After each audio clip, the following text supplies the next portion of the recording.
넘어질지라도 다시 일어나려니와 라고 말씀합니다.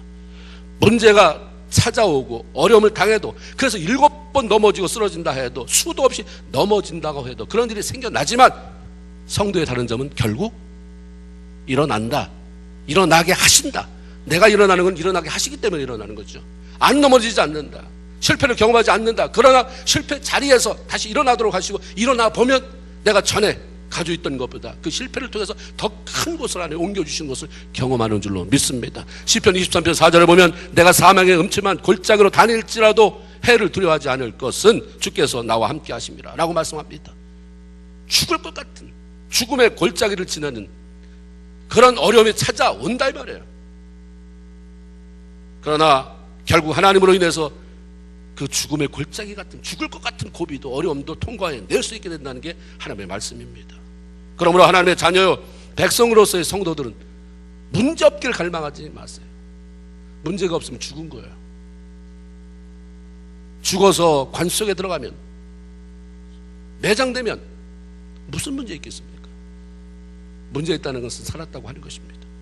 문제가 없기를 갈망하기보다 내 앞에 어려움이 찾아올 때 왜 이 어려움이 나한테 찾아오는가, 왜 이 고통이 나한테 찾아오는가, 그 이유가 무엇인지를 알아야 하고, 그것들 하나님 앞에서 어떻게 처리해 나가나.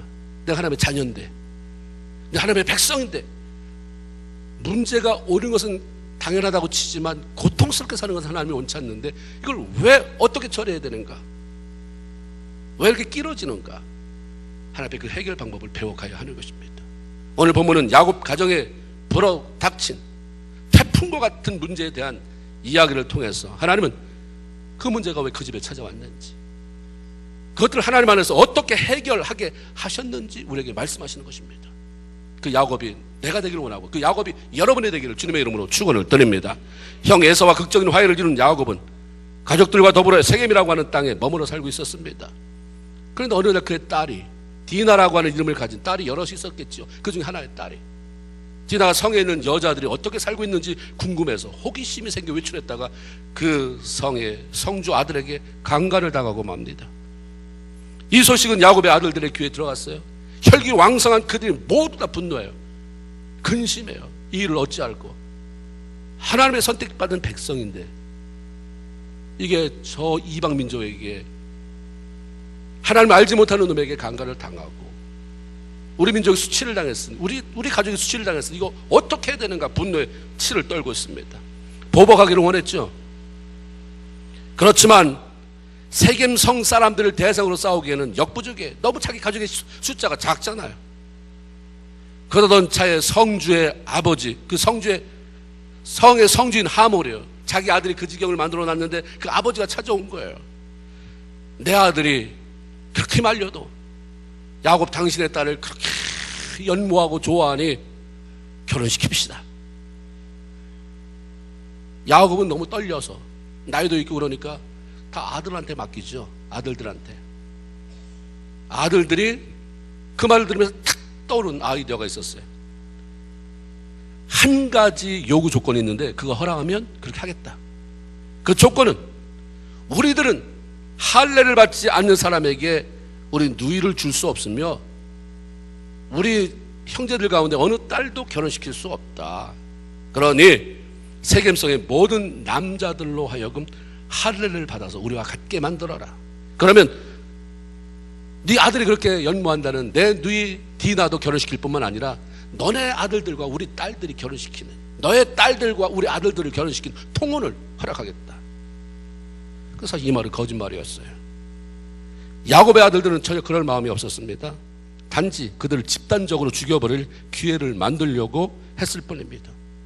그 당시 이들에게는 그 어려움, 분노에 떨어야 하는 상황 속에서 하나님 앞에 그걸 가져가서 하나님 이게 어찌 된 일입니까? 어떻게 했으면 좋겠습니까? 물을 만한 믿음이 없었어요.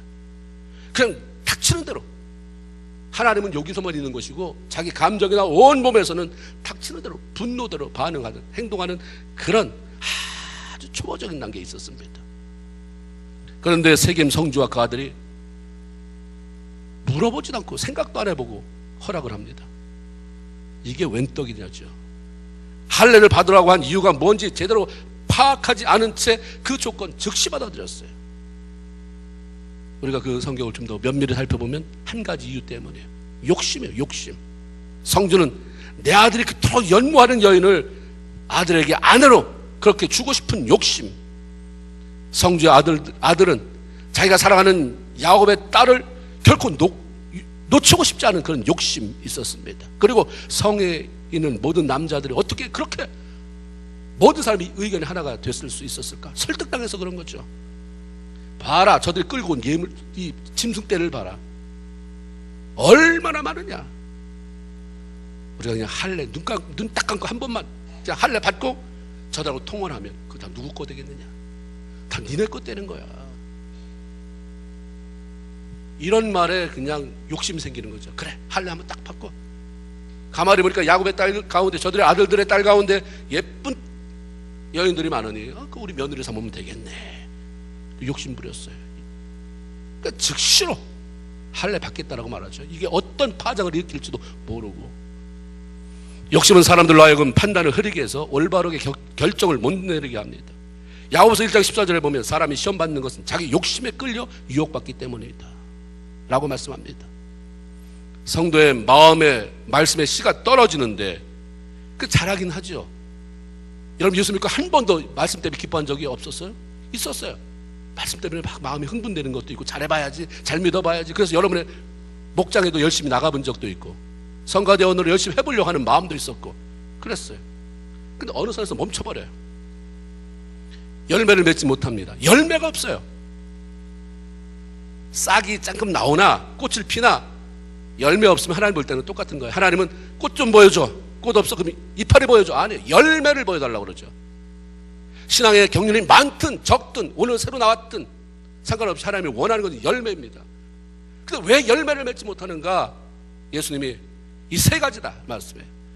세상에 염려가 많거나 돈 거리면 재리의 유혹이 늘 안에 떠나지 않거나 하나는 욕심이다.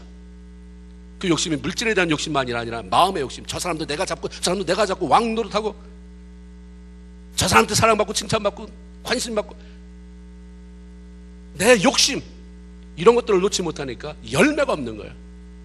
대단해 보이고 형식은 있는데 들여다 보니까 네가 오래 믿어서 이파리는 무성한데 꽃은 피운 듯한데 열매는 어디 갔느냐. 욕심이 사람으로 하여금 열매를 못 맺게 해요. 신앙인으로 욕심이 사람으로 하여금 판단을 흐리게 만듭니다.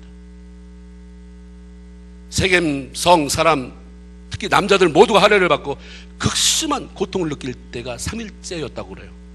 3일째 되는 날, 그 성, 큰 성 남자들을 대상으로 그를 치러 간 사람은 2사람이에요. 그때 야곱의 아들이 12명 중에서 베냐민을 아직 안 낳기 때문에 11아들이었어요. 요셉은 아직 어렸잖아요. 다 가도 시원찮을 판에 2아들 시몬과 레위라고 하는 2아들이 칼차고 가죠. 알았거든요. 자기는 할례를 받아봤기 때문에. 할례 받으면 남자가 얼마나 극심한 고통을 받는지, 더군다나 3일째 되면 걷지도 못한다는 것을 알았던 거예요. 그러니 많이 오지 말아라. 정리나 가서 푹푹 찌르면 된다. 2사람이 칼차고 갔습니다. 다 죽였어요. 다 죽였습니다. 그리고 전 재산을 노력해왔다고 했어요. 할례 받은 것이 아물지 않고 너무나도 고통스러웠기 때문에 그 누구 하나 대항하지 못하고 그냥 칼날에 쓰러져 갔습니다. 이 소식을 야곱이 들었잖아요. 어떻겠어요, 마음이? 나도 이것 때문에 하나님 앞에 참 죄송하고 나도 분노가 부글부글 끓었는데 잘했다, 통쾌하다 이랬습니까? 엄청난 두려움이 엄습했어요. 그래서 아들들을 책망합니다. 그게 34장 전장 30절에 이렇게 돼요. 야곱이 시몬과 레위에게 이르되 너희가 내게 화를 미쳐서 나로 하여금 이방인 주민 곧 가나안 족속과 브리스 족속에게 악취를 풍기겠다. 나는 수가 적은즉 저들이 모여서 나를 치고자 하면 나 죽는다. 그리고 너네는 살 거 아니냐? 나와 우리 온 집이 멸망당하리라. 세겜 사람들이 죽었다는 소식이 주변에 같은 부족, 가나안 부족, 다른 부족들에게 알려지게 되면 그들이 가만히 있겠냐 이 말이에요. 이 냄새가, 피비린내가 그들에게 나가면 그들이 가만히 있겠느냐. 동맹에서 쳐들어온다. 저들 부족이, 그 가나안의 부족이 벌떼처럼 쳐들어오면 우리는 대항할 수가 턱도 없이 모자란다. 그러면 죽는 거예요. 그렇게 되면 내가 20여 년 동안 일구었던 이 모든 것은 어떻게 되며, 더 나가서 하나님이 아브라함의 하나님, 이삭의 하나님, 그리고 그 다음에 야곱의 하나님이라고 하는데, 그 야곱의 하나님을 통해서 이어질 그 수많은 약속들은 다 어디로 가버리는 것이냐? 하나님 앞에 무슨 면목으로 살아갈 것이냐? 불안해요. 두려워요. 수년 전 형 에서가 장정 400명과 함께 자신이 오고 있다는 소식을 들었을 때 야곱의 심정이 뭐라고 표현되냐면 성경에 두려움과 답답함이었어요. 아직 형하고 그 풀리지 않는 관계 속에서 형이 400명을 데리고 온다니까 불안하고 답답한 거예요. 그런데 하나님께서 개입하셔서 문제를 해결해 주셨어요. 어려움을 통과하게 하셨어요. 그리고 야곱에게 임한 게 두려움이 사라진 것입니다. 답답함이 사라진 거예요. 그래서 더 이상 두려움과 답답함이 아니라 하나님이 주시는 평강과 기쁨 가운데 살아가고 있었는데, 딸 디나가 강간 당했다는 사건, 그것 때문에 보복하느라고 아들들이 그 많은 사람들 다 죽여버렸다고 하는, 손에 피를 묻힌, 이게 이전보다 더한, 내가 이전에도 집에서 도망쳐 나올 때 힘들었고 두려웠고, 내가 에서를 만날 때 두렵고 답답했지만 그것과는 비교할 수 없을 정도로 심장이 터질 것 같은 그런 두려움, 답답함 때문에 온몸을 떨게 됐습니다. 아들들을 책망해요. 근데 아들들이 뭐라고 대답합니까? 우리가 거기까지 생각하지 못했어요, 아버지 라고 말합니까? 그럼 우리는 누이를 창녀처럼 대하는데 가만히 있으란 말입니까? 라고 화를 펄컥 내는 거예요. 문제의식을 느끼지도 못하고 잘못했다는 반성도 없습니다. 그러니까 아버지는 절망이에요. 도대체 이 문제를 어떻게 해결할까? 그럼 우리가 생각해 봐야 돼요. 왜 이런 문제가 야곱에게 찾아왔을까? 야곱만 문제가 찾아오는가 이 말이에요. 여러분에게는 문제가 안 찾아갑니까? 왜 찾아왔는지를 발견하셨어요? 그리고 해결하셨습니까? 왜 찾아왔는가? 야곱의 생애를 뒤져볼 때에 그 첫째는 하나님과의 약속을 이행하지 않았기 때문입니다. 잠언 26장 2절에 보면 이유 없는 저주는 날아다니는 참새, 제비처럼 그렇게 떠돌다가 오지 않는다.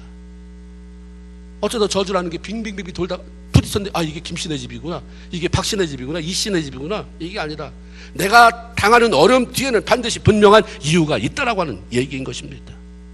그러니까 삶이 힘들 때는 하나님 앞에서 자신을 살펴보면서 물어야 되는 것입니다. 나 하나님의 자녀요, 하나님의 책임져 줄 것을 알고 살아가는데 뭐 때문에 어려움이 옵니까?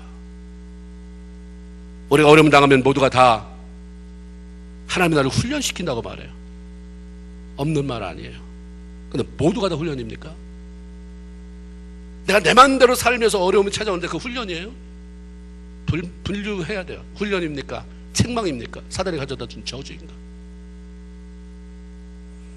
훈련이라고만 말할 때 찾아오는 문제가 뭐냐면, 훈련이라고 보니까 참아내면 돼요. 그러니까 회개하지 않아요. 내가 잘못했다는 말을 안 하는 거예요. 훈련이니까. 봐라, 이 다음에 하나님 훈련시킵니다. 멋지게 그때 한 판 붙자, 한 판 봐라. 금방 해결이 됩니까? 아니죠. 훈련하다 보면 회개가 사라져버려요. 회개하려고 들지를 않아요. 무엇이 되었든 어려운 일 앞에서 성도가 해야 할 가장 중요한 것은 회개하는 거예요. 야곱에게 어떤 일이 있었습니까? 야곱이 형 에서를 속이고 도망쳐가다가 베델이라고 하는 광야에서 한 밤을 지내게 됐고, 그때 꿈속에서 하나님을 만났잖아요.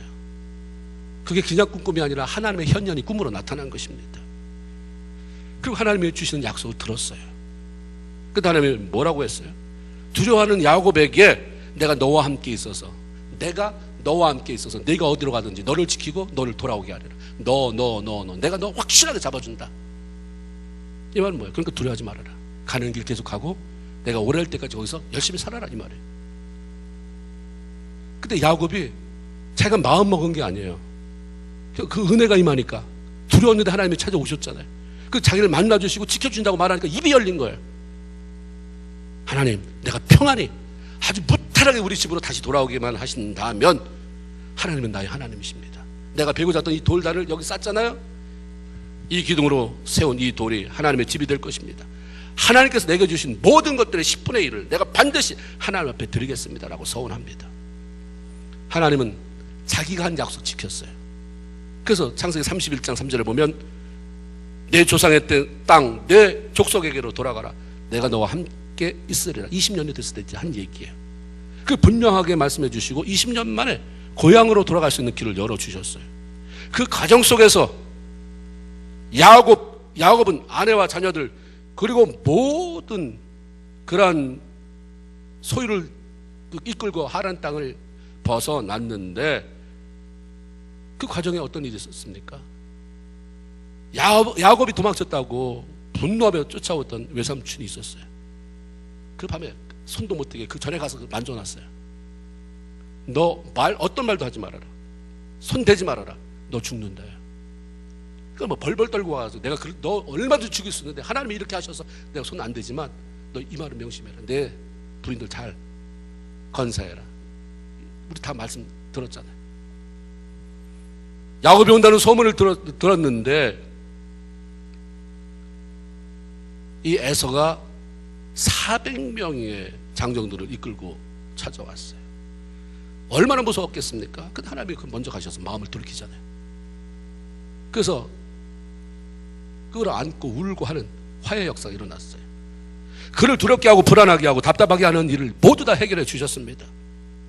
누가 해결해 주셨어요? 자기가 해결해 나갔습니까? 하나님이 그렇게 하신 거예요. 그를 두렵게 하고 했던 문제 다 해결을 받았어요. 그렇다면 이제는 하나님은 자기 약속 지켰잖아요. 야곱의 차례예요. 야곱이 자기가 한 약속 해야 되잖아요. 지켜야 되잖아요.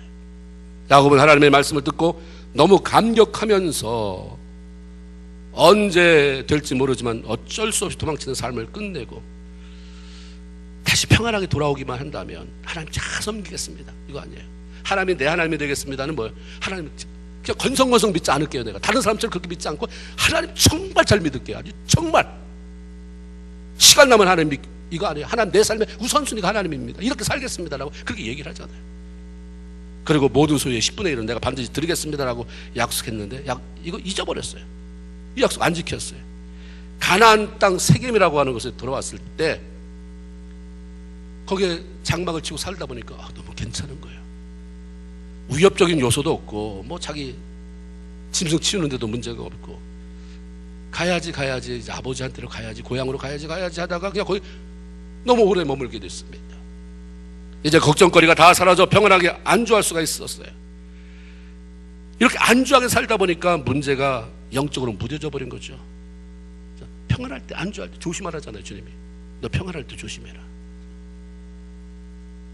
우리 영적인 상태가 우리 삶이 평안할 때 영적으로 올라가는 사람은 고수예요. 절대로 그러지 못해요. 그건 애써야 되는 것입니다. 평안할 때.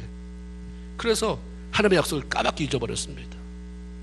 하나님께 약속한 대로 고향 부모가 계신 곳으로 돌아가서 약속의 자녀로 자신의 신앙을 재정비하고 하나님을 위한 자기가 말한 하나님이 나의 하나님이 되시며 라고 말한 것처럼 하나님을 정말 철저히 믿는 그 모습을 보여드려야 됐어요.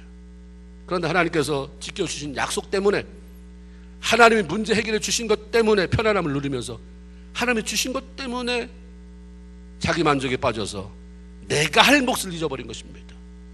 무시해버렸어요. 그러니까 하나님이 어려움 오는 것을 그냥 열어주셨어요. 열어놓으셨습니다. 그 어려움 때문에 고통스러워하고 안 겪어도 되는 고통 속에서 다시 하나님을 바라보게 되잖아요. 내가 이 약속을 놓쳤구나를 기억하게 했습니다.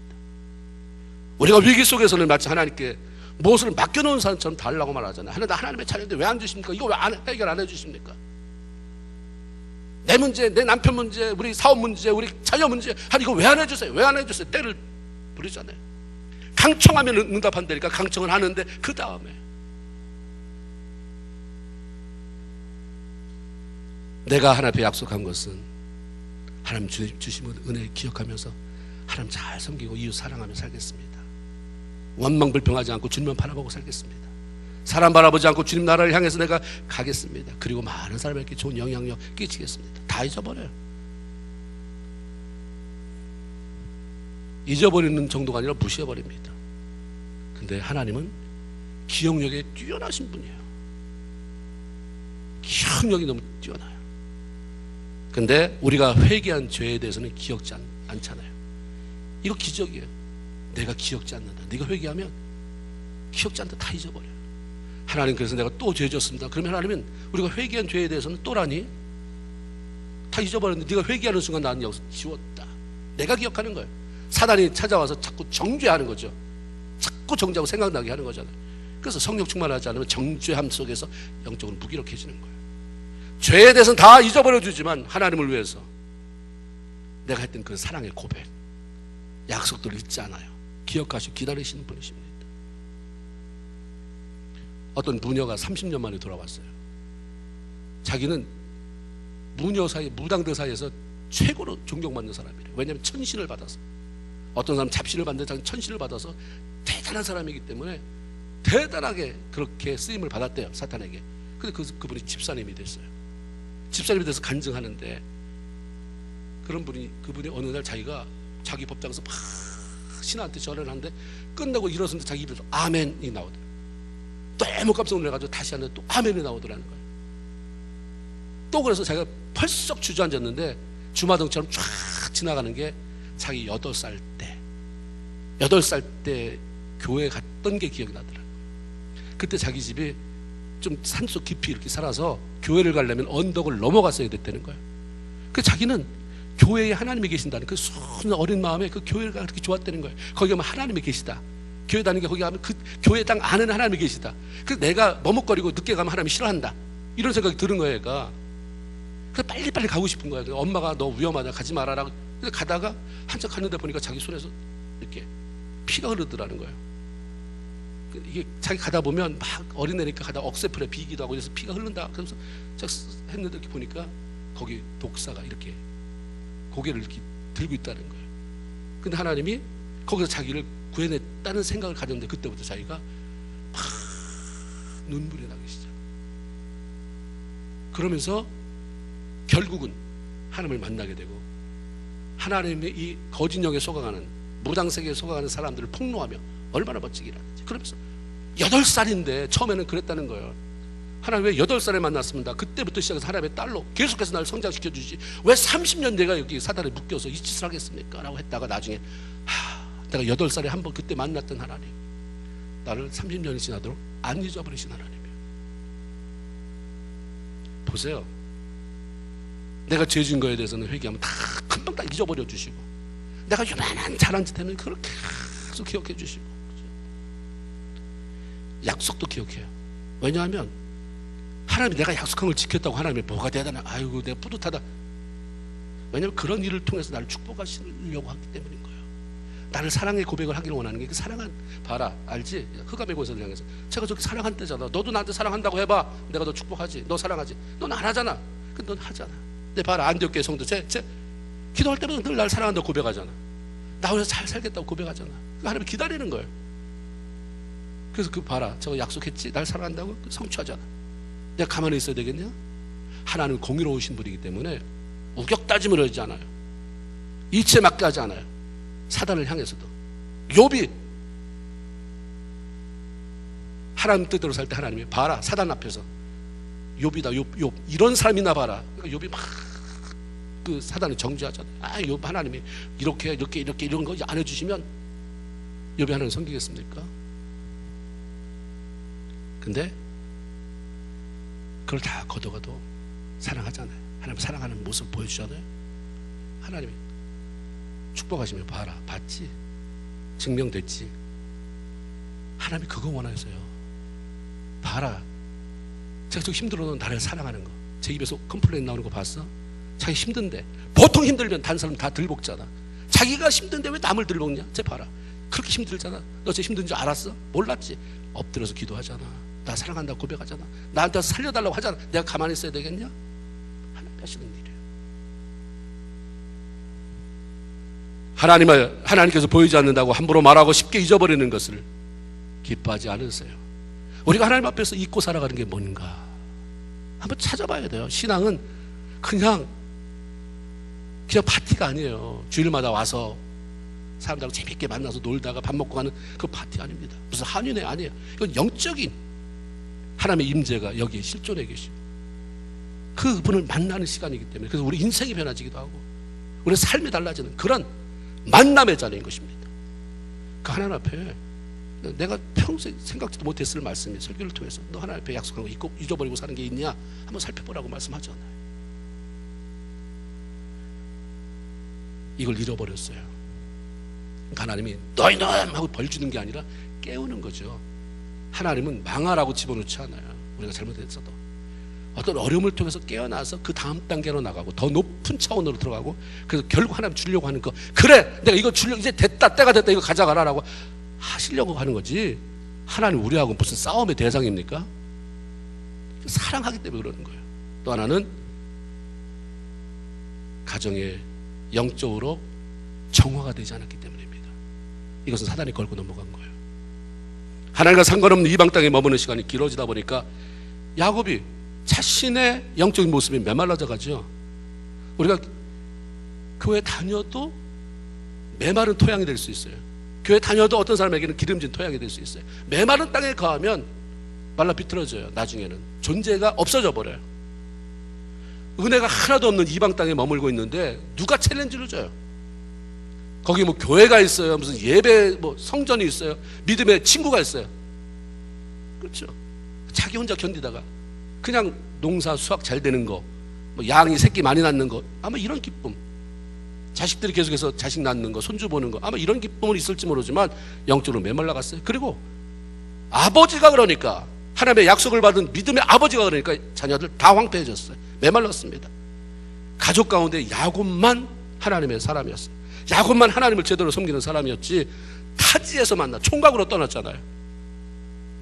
총각으로 떠났다가 타지에서 만나 결혼한 그의 부인들도 한결같이 하나님을 모르는 사람들이었습니다. 외삼촌이 양털을 깎기 위해서 떠났을 때 그 틈새를 타서 야곱이 외삼촌 집을 도망쳐 나오잖아요. 급하게 쫓아나온 삼촌이 야곱을 보자마자 소리친 게 뭐예요? 어떻게 해서 내가 내 신을 도둑질해 갔느냐, 이 말이에요. 성경 읽어보시면, 아니 삼촌이 그래 네 새끼는 네가 알아서 데려갔다고 치자, 네 부인은 네가 나한테 돈 내고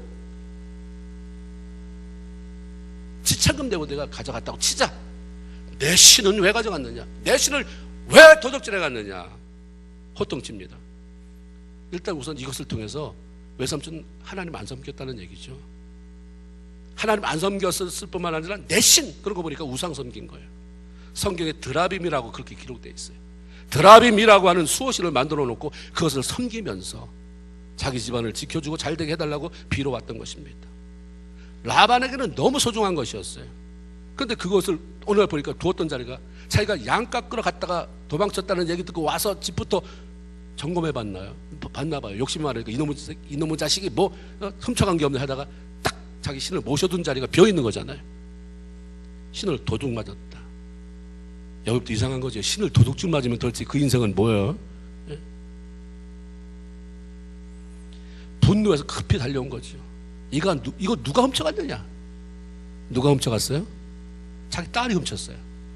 자기 딸, 야곱이 사랑하는 그 라헬이 훔쳤습니다. 야곱 몰랐잖아요. 자기 부인이 이거 가져온지 몰랐어요. 찾아보세요. 찾아서 만약에 누가 훔쳤으면 죽이세요. 화가 나게 이렇게 얘기를 했어요. 다 조져봐도 없어요. 이제 라헬의 그 이제 소지품을 두줘야 될 차례인데, 창세기 31장 34절에 라헬이 그 드라빔을 낙타 안장 밑에다 놓고 그 위에 앉았더라 했어요. 드라빔 어떻게 생겼는지 잘 모르지만 낙타 안장 그 밑에다 놓고 딱 거기 앉은 거예요. 그러니까 아버지가 찾으러 왔을 때, 아버님이 오셨는데 죄송하지만 나는 지금 생리 중이라 어떻게 움직일 수가 없습니다, 이렇게 말을 한 거예요. 그러니까 아버지가 딸이 지금 생리 중이라 거기 앉아있다는데 거기 한번 보자 이럴 수가 없으니까 돌아갔어요. 왜 훔쳤을까? 그동안 친정아버지를 지켜주고 복을 주던 신을 내가 가져가면 그 신이 나도, 내 남편도, 내 자식도 지켜주실 것이라고 하는 생각 때문입니다. 같은 아버지 밑에서 자란 언니 레아도 뭐 별 다를 바가 없었을 거예요. 그러니 성경에 보면 야곱이 20년 동안 어떻게 일했다고 그랬어요? 밤을 낮삼아 낮을 밤삼아요. 밤낮으로 분간이 안 될 정도로 바쁘게 힘들게 일했었는데, 이러는 동안 그 부인들이, 아버지 신이나 도둑질에 가서 내 신 삼으려고 하는 여자들이 자녀들에게 하나님을 제대로 교육했느냐 이 말이에요. 자기도 제대로 믿지 못하는 하나님을 자녀들에게 어떻게 영향력을 미쳐요? 하나님 믿어, 너네 아버지가 하나님의 사람이야 라고 하면서 온갖 우상 숭배하는 거, 자기 안에 있는 성질 얼마나 다 뿜어냈겠어요? 엄마가 젖거리라도 우리는 예수 잘 믿어야 돼, 하나님 잘 믿어야 돼. 아들이 그렇겠어요? 그러니까 뭐 그런 상태에서 더군다나 이방 땅에 살아가고 있으니까 이건 뭐 말이 아닌 거예요. 말이. 가족들이 신앙생활을 갖게 되는 것은 그 당시 온전히 야곱 손에 달려 있었습니다. 그러므로 이제 하나님 넘어가게 했잖아요. 다시 집으로 돌아가게 했고 자기도 그걸 원했고, 그래서 지금 하나님이 벽 하나 넘게 하시고 또 넘게 하고, 에서의 그 벽을 넘게 하셔서 이제 다 통과됐으면 이제 가면 되는데, 빨리 가서 신앙을 회복하고 신앙 교육 차원에서라도 빨리 부모님이 계신 고향으로 갔어야 되는데, 너무 좋은 거예요. 여기가 가긴 가야 되는데 지금 여기에 너무 돈이 잘 벌려, 너무 양이 잘 커, 그 별로 주변에 자기를 괴롭히는 사람도 없어. 그래 뭐 나 안 간다는 거 아니야. 올해 아니면 내년 아니면 다음에.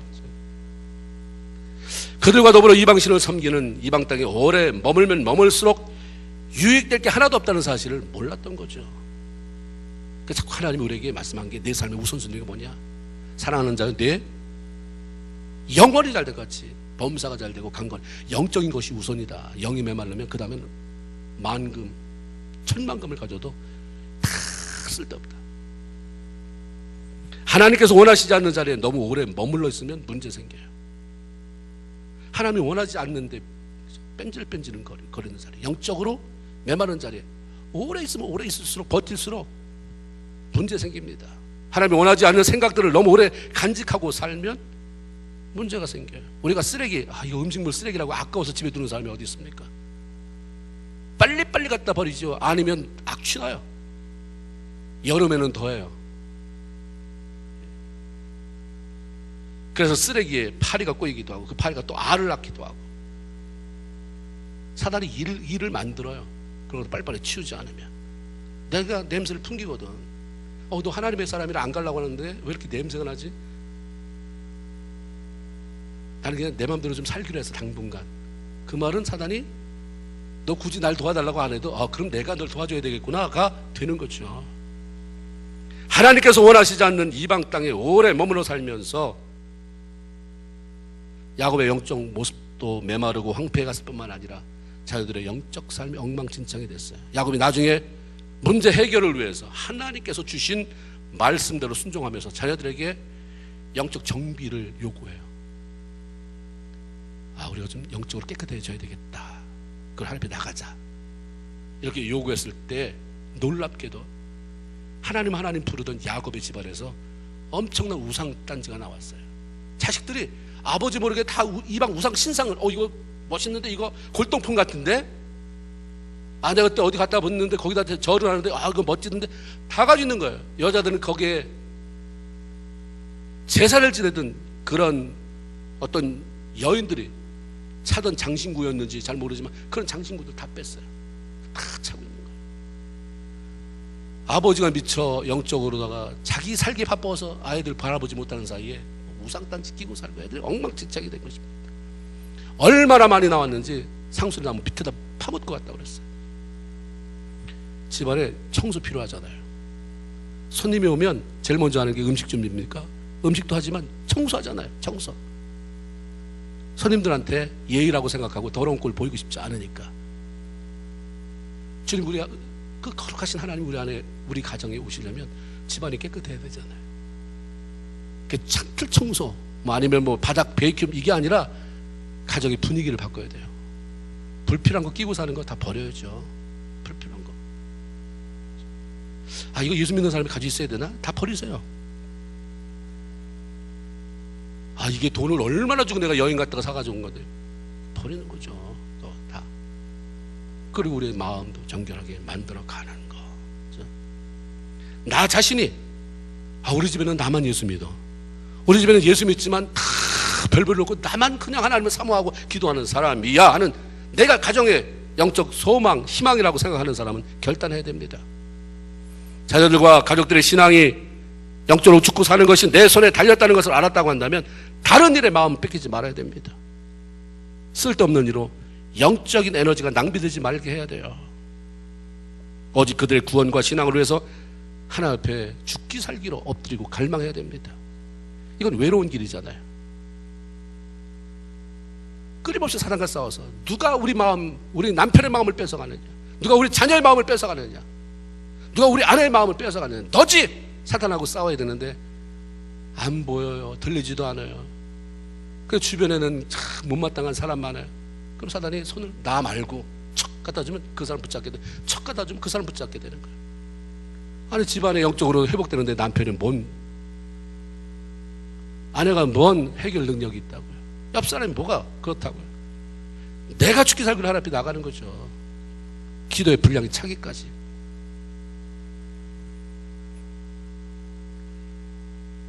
반드시 해결해야 할 그렇게 중요한 일이 남아있는데 영적 희망을 가지고 있는 사람, 정말 우리 가정에 내가 희망이다 라고 하는 사람이 원망하고 싸우고 이럴 시간이 어디 있겠어요. 이런 일들에 실패하니까 야곱은 딸 디나가 험한 꼴 당하는 일을 겪어야 했고 자기 아들들이 수많은 사람을 죽이는 일에 연루가 되는 것을 고통스럽게 바라봐야 됐어요. 그럼에도 불구하고 하나님은 야곱을 절망의 늪에 그냥 빠져있도록 허우적대도록 그렇게 내버려 두지 않고 찾아오셨습니다.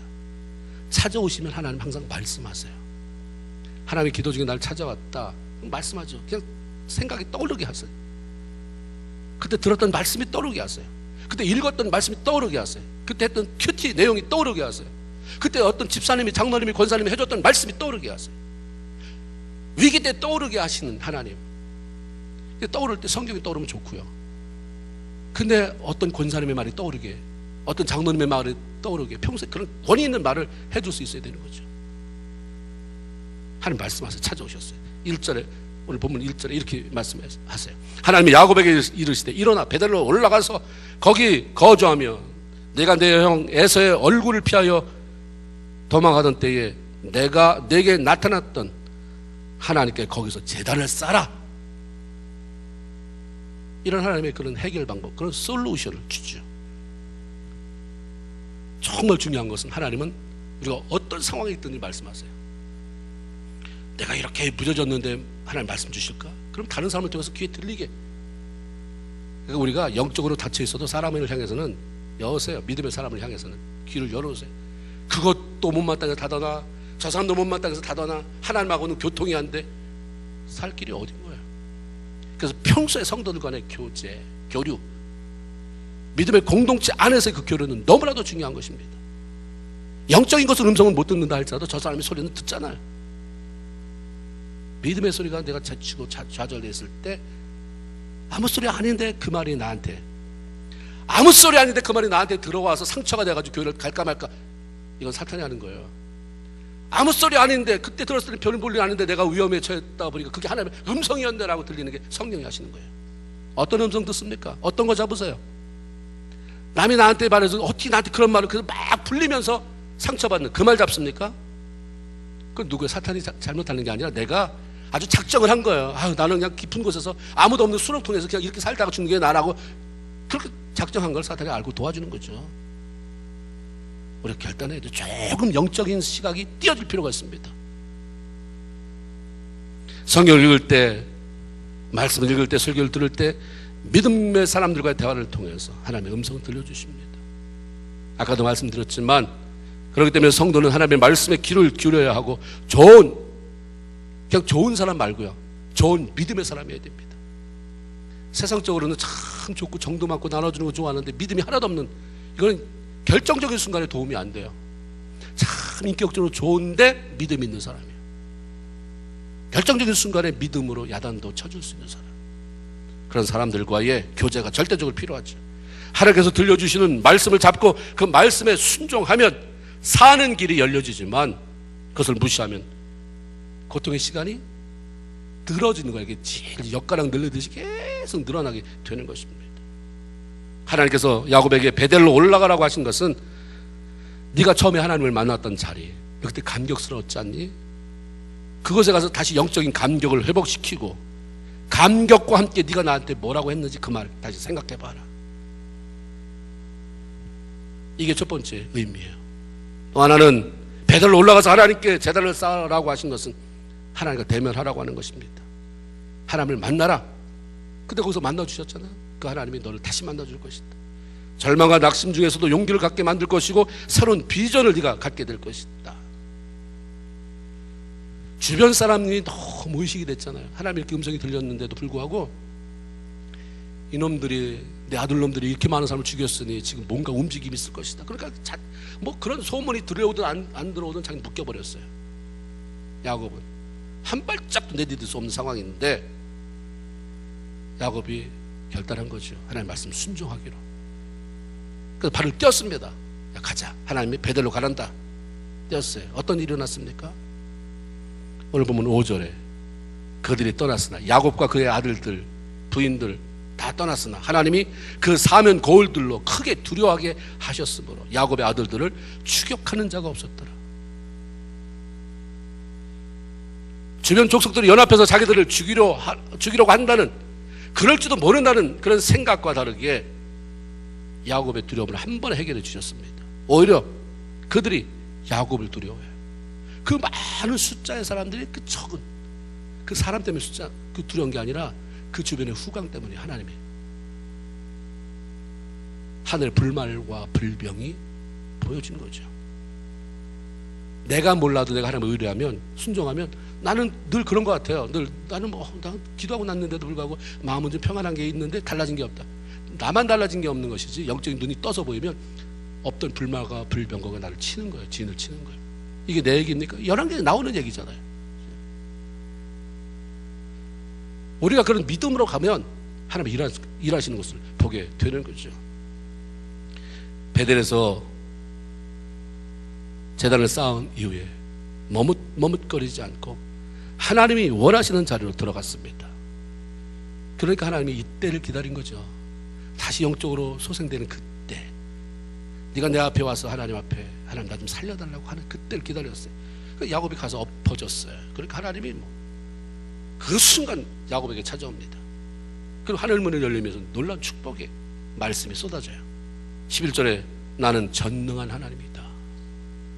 전능이 뭐예요? 못할 일이 없는 하나님이라는 거예요. 그러니까 야곱이 이제는 아멘이죠. 왜? 형과의 관계, 자기 외삼촌이 쫓아오는 거 마음 돌려놔. 바로 앞에 만나는 것은 세겜의 군사들이 자기를 바라보면서 어안에 벙벙하고 무서워서 벌벌 떠는데 이게 도대체 무슨 일이냐.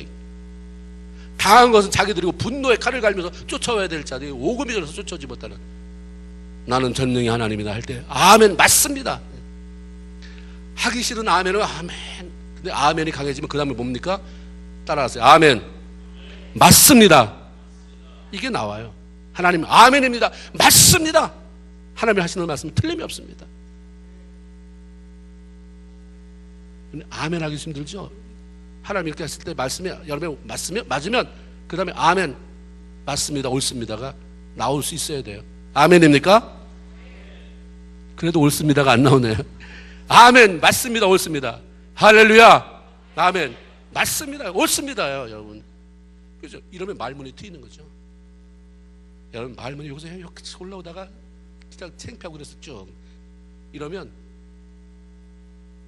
아예 여기 공백이면 괜찮은데 이게 줄기가 말라 비틀어진 줄기가 이렇게 있는 거잖아요.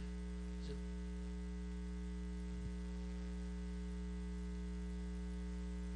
나는 전능한 하나님이라 생육하고 번성하라. 한 백성과 백성의 총회가 내게서 나오고 왕들이 내 허리에서, 내 후손 가운데 이제 왕들이 속출하게 될 것이다. 베델로 가서 해결이 됐어요. 그럼 나의 베델은 어디인가? 내가 하나님을 만났던 그 자리 없습니까? 베델? 그럼 베델 만들어야죠. 돌아갈 자리가 있어야 될 거 아니에요. 컴퓨터 하다가 고장 나니까 원래 상태로 되돌리겠습니까? 이런 말이 뜨더라고요. 원래 뭐가 있던 게 지점이 있었나 봐요. 난 잘 모르지만 뭐가 있어야죠. 그렇죠? 예수 믿으면서 내가 나의 페달이 있어야 되잖아요. 내가 하나님을 만난 자리. 참 하나님이 좋다고 뭐 다른 사람처럼 뭐가 대단한 하늘문이 열린 게 아니라도 내 마음에 예수 믿고 내가 이렇게 마음이 평안했다. 기쁨, 그게 왜 왔지? 그때 그게 무슨 사건 때문이지? 뭐였지?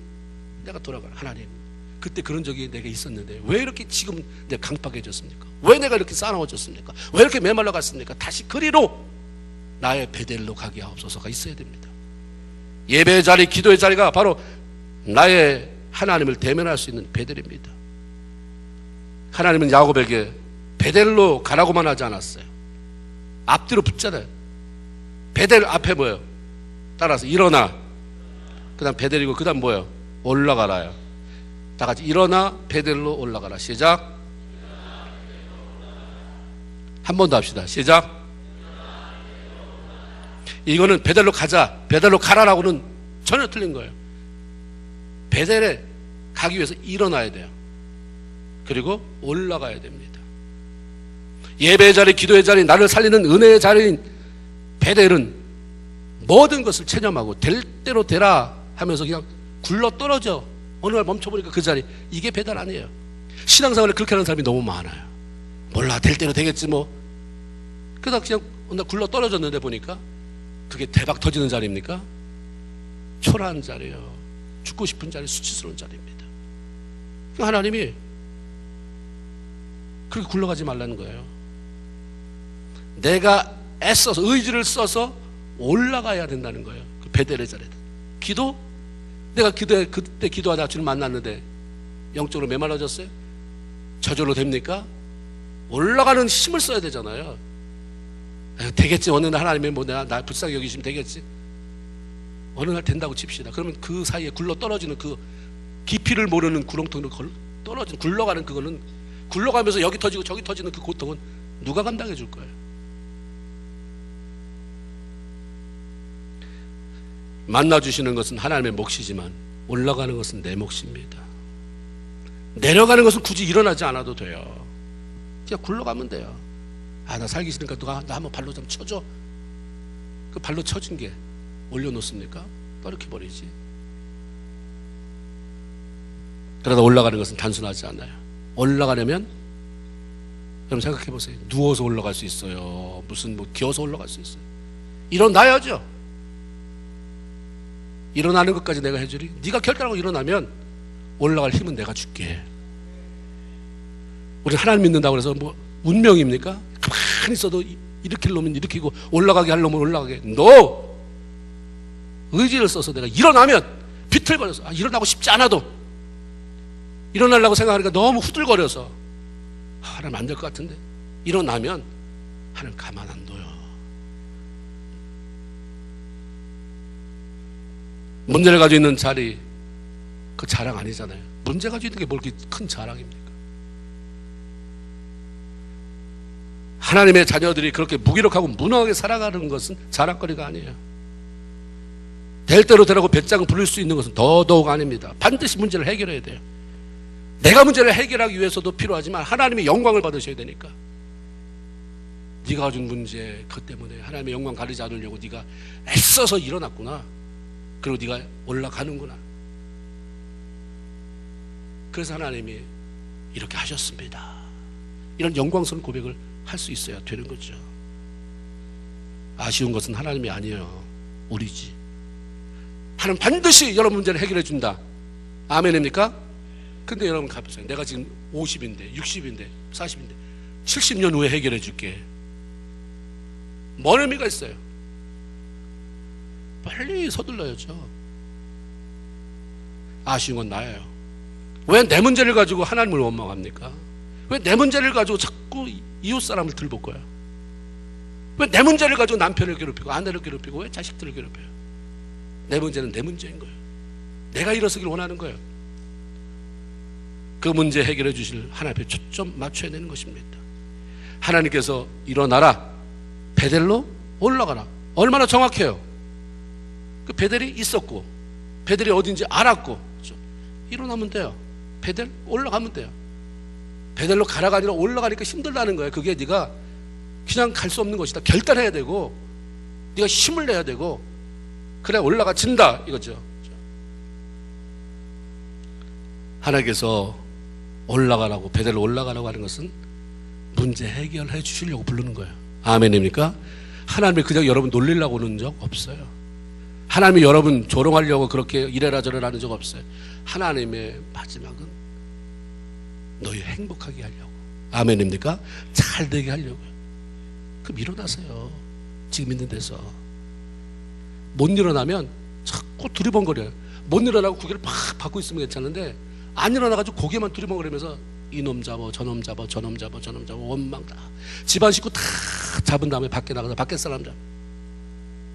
그냥 나 좀 일으켜주세요 하나님. 그 자리로 가겠습니다. 그때 하나님, 난 뭣도 몰랐는데 하나님 나를 만나주셔서 눈물 콧물 흘렸던 그때, 하나님이 잘 살아보겠다고 했던 그때 그 자리로 나 다시 가게 해주세요. 하나님이 올려놓게 됩니다. 이 놀라운 하나님, 야곱에게 하시는 말씀이 아니라 이 시간 저에게, 여러분에게 주시는 말씀인 줄로 믿습니다. 이제 우리 찬양 같이 한번 할까요? 우리 나의 등 뒤에서 여러분